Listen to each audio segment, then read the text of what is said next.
Mr. Manley here with lesson number 622 in How to Be Manly. Recently, I went to a local pub to watch some Monday Night Football. An odd-looking man sat behind me and ordered a Sprite. He was dressed in jeans and a heavy shirt and a baseball cap that he had on backwards. He turned to me and said, I'm here to meet the babes. I softly explained to him that there really won't be any babes here tonight as it's early in the week. And he told me that he's always too afraid to come out on the weekend because he'd be frightened and nervous near the women. That's when I realized I had a project on my hands. I needed to turn him into a manly man. I asked the man his name and he told me, I'm Carol. I knew right there I was in deep. I said, Carol, I'm going to take you under my wing. And by Saturday night, we'll come here and each pick a gal that will accompany us home. He said, really? I said, sure. I've been doing this all my life. Trust me. During the week, I got him outfitted in the proper clothing and a haircut to meet his lady friends. We spent hours training, and he had all sorts of questions for me, like when can I hold her hand, or when can I put my arm around her? I said, those things happen naturally. Then he asked me the big one. When can I tell her I love her?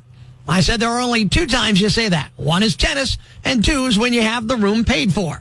Well, Saturday came, and there was a pretty girl at the bar. I said, buy her a drink, and I'll watch from a distance. While I was watching him, I wasn't paying attention around me, and I stumbled into a beautiful woman. I apologized for my misstep and offered her a cocktail. She said, sure, I'm Renee. I said, what brings you out tonight? She said, I'm writing an article about the singles bar scene. I asked her what her angle was, what her thoughts about the scene were. She told me she finds it sophomoric, needy, and undisciplined. Well, after hearing this, I thought, me thinks she protests too much. I figured it's been a long time between hayrides, and I knew that I could handle that in a manly manner. If you ever find yourself in a similar situation, follow along in your manly manual, page number 622, and repeat after me. Number 1, sophomoric, you say. Tonight, I'll take you back to being a sophomore in the backseat of my 60 Chevy. Number 2, you have a need, I have a need. Let's satisfy each other's needs so we won't be so needy. Number 3, you like discipline? Boy, do I have a disciplinary tool for you right here. Shortly after, as Renee grabs you by your tool and rips it out, saying you won't be needing this anymore, then tosses you into the back of the 60 Chevy, where you'll also find Carol licking his wounds after being pummeled, you'll both realize just what kind of men you really are. Until next time, this is Mr. Manly saying be manly, and good day. Breaking the news that's already broken. It's time for Prospector's Briefs on Rock 107. Spirit Halloween is expanding to Christmas stores. Great news for those who want to spend the holidays dressed as sexy Mrs. Claus. Paul Simon turns 83 Sunday. Unfortunately, his slip slide away these days is the reason he had to install a walk-in tub. Cowboys owner Jerry Jones turns 82 on Sunday. I'd like to get him a gift, but Amazon doesn't sell playoff wins. It's 60 Minutes meets Gone in 60 Seconds. Tune in Monday for Prospector's Briefs on Rock 107. Much like my prom night, it was bad, but it could have been worse. It's Prospector Show on Rock 107. And Kate, Hurricane Milton nailed the Florida coast as a Category 3 hurricane Wednesday, less than 2 weeks after Helene tore through. And we knew there was damage. We talked about it, but it caused a lot of widespread flooding, tornadoes, millions of people without power. Some of the news surrounding Milton, there's a couple of serious stories. There's some not so serious stories. You know? Well, Tropicana Field's roof got shredded. I don't know if you saw pictures. Yeah. It's where the Tampa Bay Rays play, but it won't affect any games since they didn't make it to the playoffs. Sorry to pile on, Tampa. It was supposed to be a hurricane relief hub with cots on the field, but those plans got scrapped because they were worried that the roof wouldn't hold, which it didn't. Yeah, it turned out to be rightfully worried about that. Something, a lot of times when these stories happen, news organizations, they send all their people there, right? I know. Broadcasting live. I always feel bad for those guys. Anderson Cooper was on the ground in Braden, Florida, and he got hit by debris during his segment. The water now is really starting to pour over. If you look at the graph, whoa. Okay. That wasn't good. He says he's okay, and it turns out he continued broadcasting He at got that point. whacked. Yeah. A guy in Tampa strapped his entire house down, hoping to keep his roof from flying off, and guess what? It worked. Now, here's just something we were talking about before it happened. You're like, before the hurricane, when there was on the internet all the pictures of him strapping it down. Yeah, it's crazy. But the best comment from that picture, when you put the straps on, is everyone saying, That ain't going nowhere. The classic dad comment. Yeah. A bunch of people kept their sense of humor, too. They were boarding up their windows. They referenced the character Milton from the movie Office Space.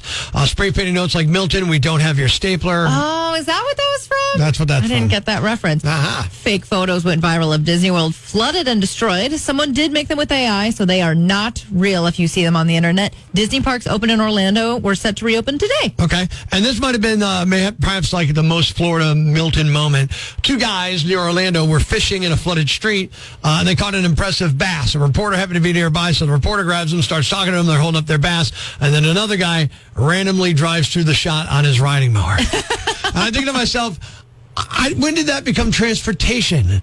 You know what I mean? Like, you see it a lot in Florida. People like drunk driving on their riding motors. You have a vehicle, right? It's Florida, man. It is Florida. And, I guess if I'm out there, I'm like, okay, let's see. I can ruin my car in the floodwater or ruin my John Deere. I'm going to take the shot at the John Deere tractor. Rock 107. I love these guys. Worried about your identity being stolen?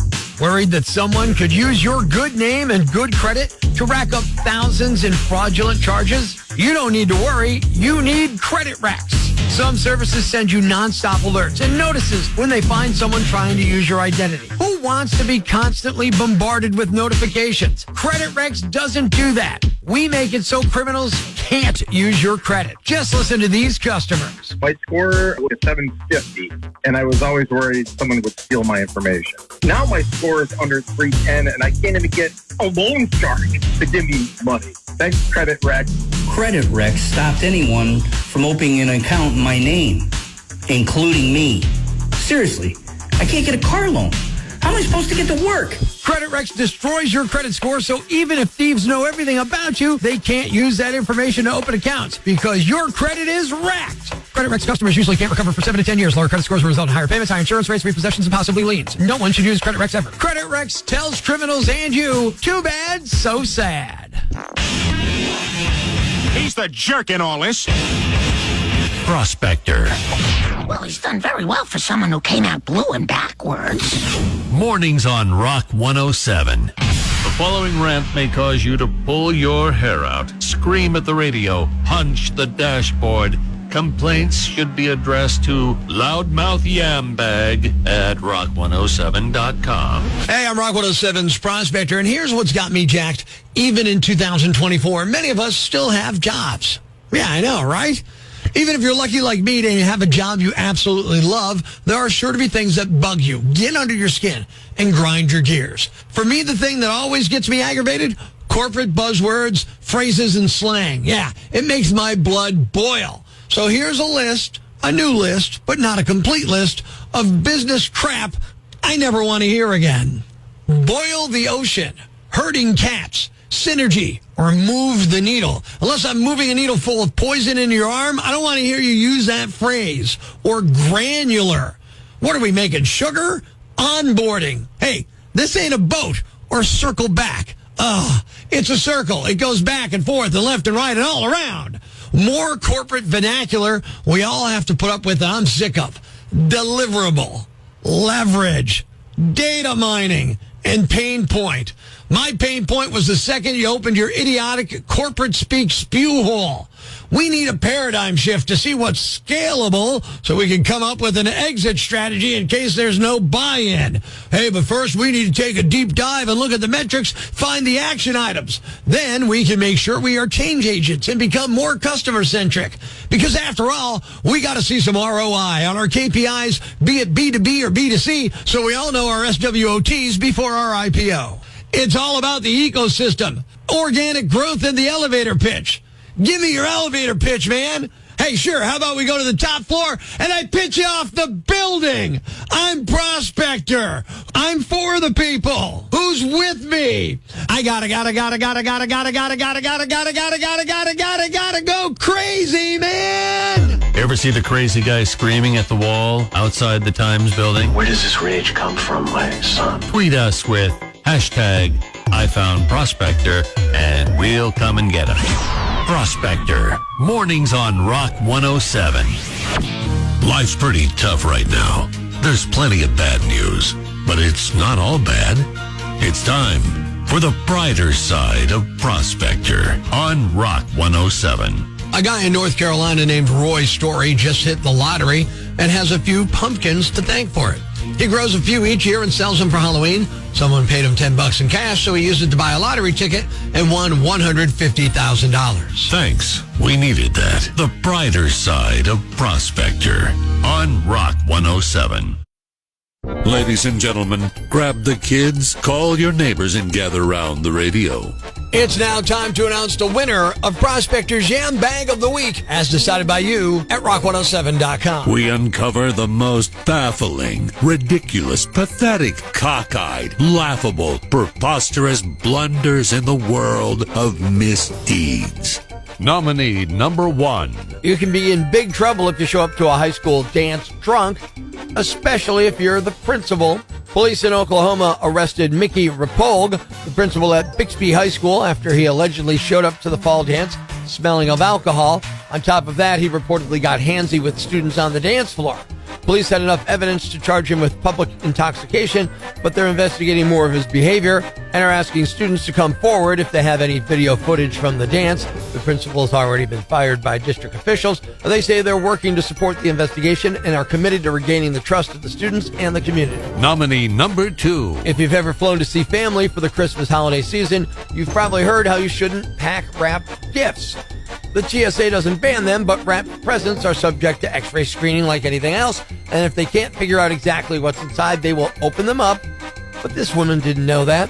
A 23-year-old woman in New Jersey named Siesta Burgess was arrested last Friday when she was caught trying to smuggle 25 pounds of marijuana in Christmas wrapping paper on a Spirit airline flight to the U.S. Virgin Islands. Wrap boxes are always going to attract scrutiny, especially when they're wrapped in Christmas paper, and it's September. The woman claims she didn't know what was in the packages and that a friend had given them to her to take. Authorities are looking into that, but either way, the woman is on the hook. Nominee number 3. Having a foot fetish is one thing. Having a fetish involving being flattened by a Buick is a complete different story. A 28-year-old man from Arizona named Jesse Johnson has been arrested after allegedly hiding under women's vehicles at a car wash just so he could stare at their feet. He parked next to the women who were vacuuming their vehicles, get out, crawl under their cars, and remain there for several minutes. He'd then slip back out when they were done vacuuming and pretend like he'd been working on his own car, cleaning a tire or something like that. He was quick enough that he never got pancaked, but at least one woman caught him in the act. She said at one point, "I saw his head pop out on the driver's side looking up at me." He was also on surveillance cameras. Jesse is facing charges of voyeurism and disorderly conduct, and he knew what he was doing because apparently he has a history of similar offenses. Nominee number 4. You can be a yam bag at any age, I guess. Although for kids under 16, I'm guessing they're surrounded by stupid adults to pick this stuff up so soon. A 10-year-old boy has been arrested and booked at a juvenile detention center after he drove a stolen car through a school playground in Minneapolis. And it was not an empty area. It was packed with dozens of kids and adults at the time who could have easily been mowed down. Thankfully, no one was hurt. It's unclear if the kid stole the car or if he got it from someone else, but sadly, it wouldn't be surprising if he did steal it. He's actually been arrested twice before for stealing cars and apparently a suspect in more than a dozen other cases. Again, he's 10. The boy's family is reportedly cooperating with police and recognizing that he and they need help. And the winner is the principal who showed up to a high school dance drunk.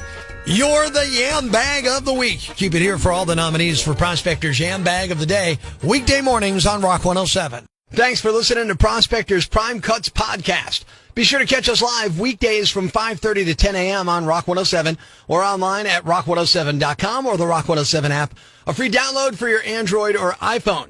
Subscribe to the podcast on Apple Podcasts, Google Podcasts, Spotify, Stitcher Radio, or wherever you get your podcasts so you never miss Prospector's Prime Cuts.